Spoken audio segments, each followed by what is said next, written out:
नमस्कार। पिछले काफी समय से हम और आप अखबारों में और मीडिया की सुर्खियों में ये खबरें होती हैं कि फला शहर में सरकारी अधिकारी पकड़ा गया, सरकारी कर्मचारी पकड़ा गया, जिसके पास से करोड़ों रुपए की संपत्ति मिली, जमीन जायदाद मिली। सुन करके दर्द होता है कि आखिरकार जो सरकारी कर्मचारी है, आखिरकार इतना पैसा लाते कहां से हैं। सीधा सा मतलब होता है कि भ्रष्टाचार करते हैं, और इन भ्रष्टाचारियों के ऊपर वो जो सरकार का पीला पंजा यानी बुलडोजर वो क्यों नहीं जाता, जबकि वही बुलडोजर अगर कोई गरीब आदमी हो या कोई नशा बेचने वाला हो या कोई और हो, उनके घर पर पहुंच जाता है। तो खबरी प्रसाद अखबार ने एक मुहिम शुरू की है। आज सोमवार 7 जुलाई से 2025 से एक मुहिम शुरू की है।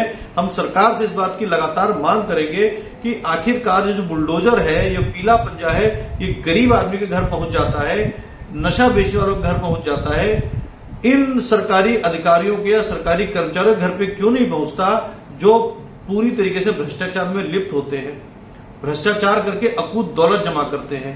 जब अकूत दौलत के मामले सामने आते हैं तो एक जांच बैठा दी जाती है, और जांच में क्या होता है ये सबको बताया। जांच में एक रिश्वत देने वालों के लिए एक बड़ी एक मशहूर कहावत आज के वक्त में समाज में चलती है कि रिश्वत लेते हुए पकड़े गए थे और रिश्वत दे करके छूट गए।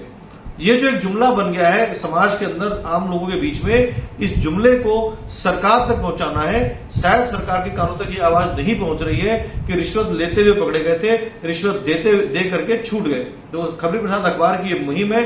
आइए हम सब इस मुहिम का हिस्सा बने, और अगर आपके आसपास भी किसी प्रकार का कोई भ्रष्टाचार हो रहा है तो नीचे दी गई एक मेल आईडी दी जा रही है। आप इस मेल आईडी पर हमें उस शहर का नाम और उस अधिकारी का और उसकी डिटेल सारी भेजेंगे, तो हर सोमवार को 7 जुलाई 2025 को आज पहला दिन है, हर सोमवार को हम इसके ऊपर चर्चा करेंगे कि आखिरकार भ्रष्टाचारी अधिकारियों के ऊपर या भ्रष्टाचारी नेताओं के घर पर सरकार का बुलडोजर क्यों नहीं पहुंचता।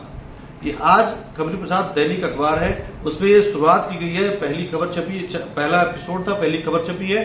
इसके बाद में जो अगला सोमवार आएगा उस तारीख से इस एक हफ्ते के दौरान कहीं पर भी पूरे देश में कहीं भी कोई भी भ्रष्टाचार का मामला आया होगा तो उसकी डिटेल छापी जाएगी। आप भी हमारे साथ जुड़े और इस मुहिम का हिस्सा बने।